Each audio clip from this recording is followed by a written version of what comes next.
voices in celebration as we begin our Silver Army 2025.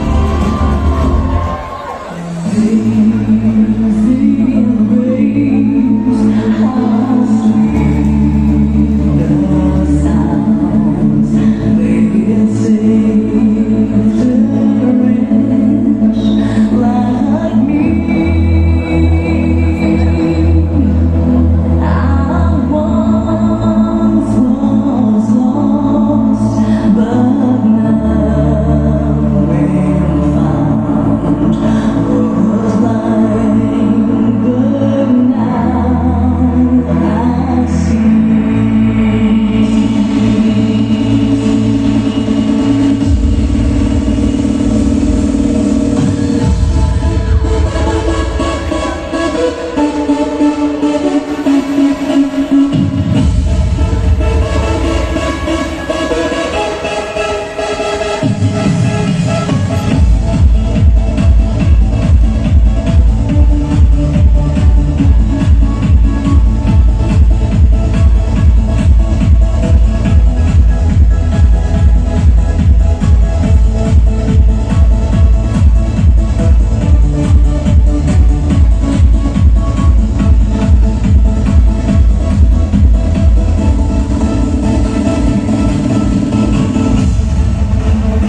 these moments we see the purest form of grace.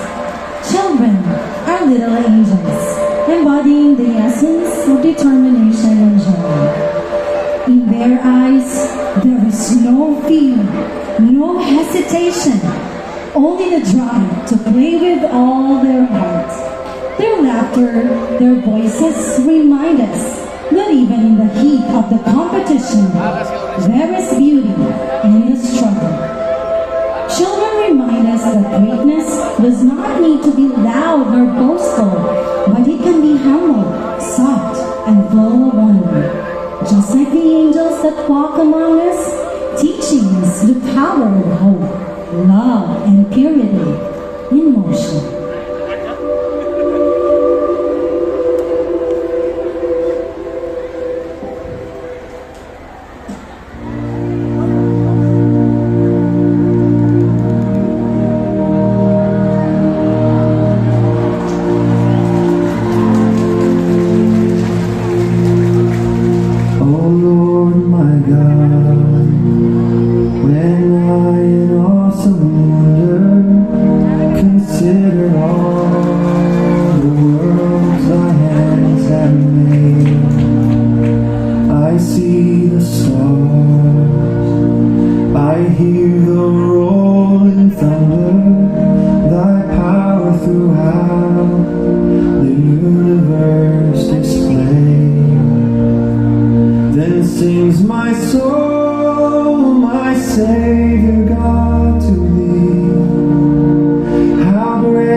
Then sings my soul, my Savior God to thee.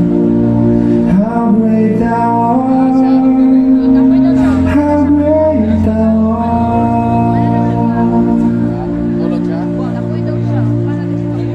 When through the woods and forest glades I wander and hear the birds sing sweetly in the trees.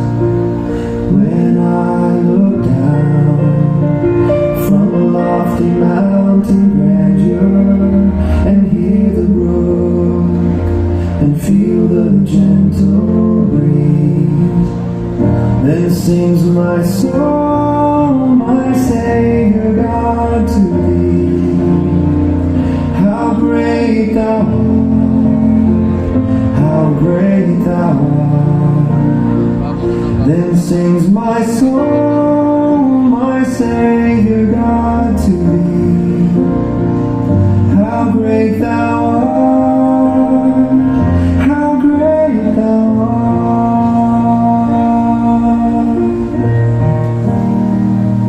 And when I think that God his Son not sparing sent him to die, I scarce can take it in,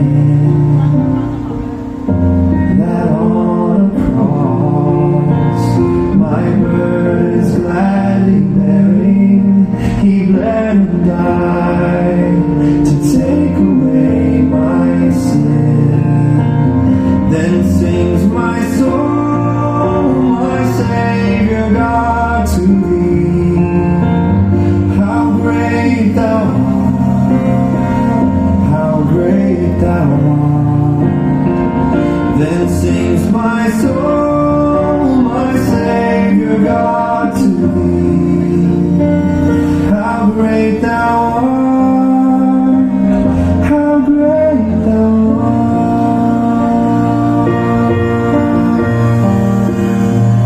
When Christ shall come with shout of acclamation and take me home, what joy shall fill my heart.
Ang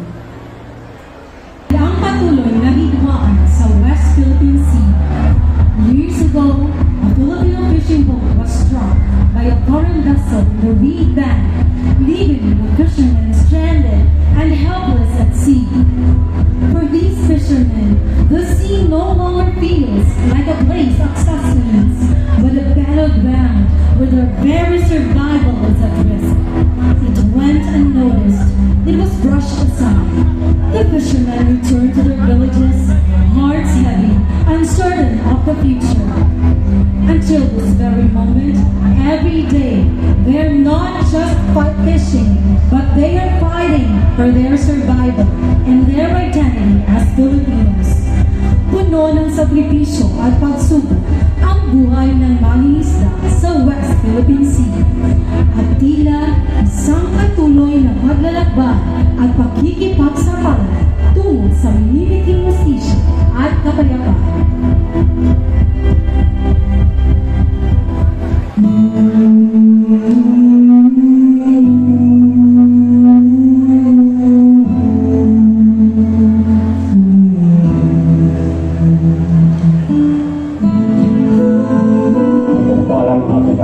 Oo, ano po ang pamilya ko? Wala na po kami makain. Grabe na ang pang-aapi sa amin. Kaya na kami mahuling isda, kinuha na nila.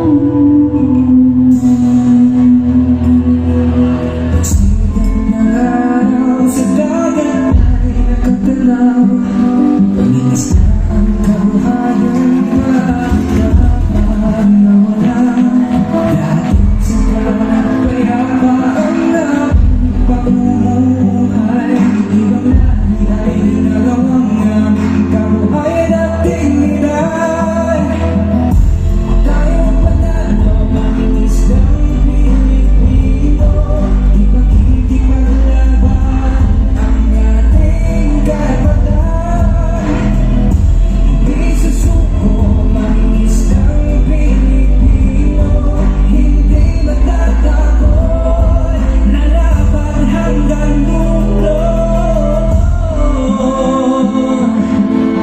Paano na ang hanap buhay natin? Wala na. Sana matigil na to. Oo po. Maawa na po kayo sa amin. Dating sa kapayapaan na pamumuhay, ibang lahi ay ginagawang aming kabuhayan at dignidad. Tayong panalo, mangingisdang Pilipino, ipagkikipaglaban ang karapatan nating karagatan. Tayong panalo, mangingisdang Pilipino, hindi matatakot, lalaban hanggang dulo. Tingin na mahuli, amin ang West Philippines. Wala kang karapatan sa aming karagatan. Paglalaban ang panalo sa Santos, hindi titigil ang mangingisdang Philippines. Tayong manalo, mangingisdang Pilipino, ipagkikipaglaban ang karapatan nating karagatan. Tayong manalo, mangingisdang Pilipino, hindi matatakot, lalaban hanggang dulo. Sa dulo,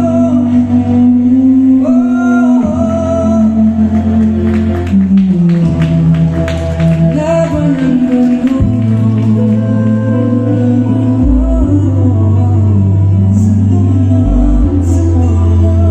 Dad, di ba atin ang dagat? Bakit nila kinukuha?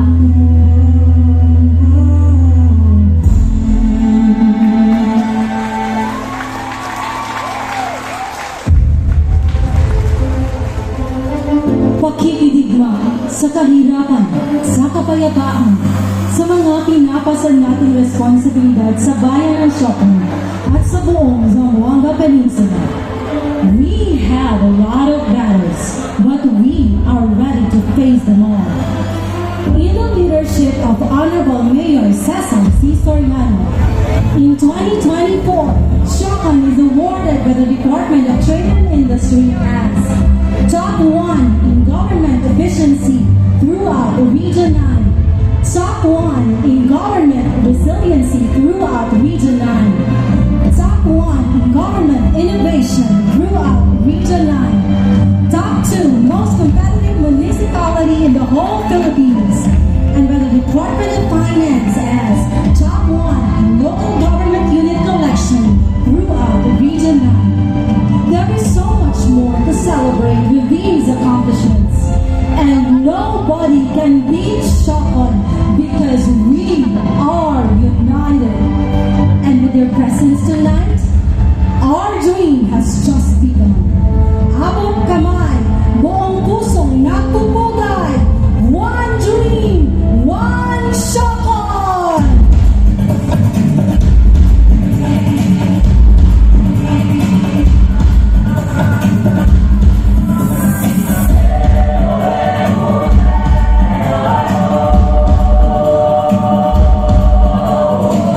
sanggol ang nararapat para sa buong at bagong Pilipinas na ating lupang sinilang. Ang kanilang edukasyon ay hindi lamang isang personal na paglalakbay, kundi isang misyon upang matiyak na ang ating soberano, ang ating kinabukasan ay may pamana. At upang ngayon, ating may bagayway ng taas noo ang bandila ng Pilipinas sa buong mundo.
Everybody is requested to stand for the singing of the Philippine National Anthem.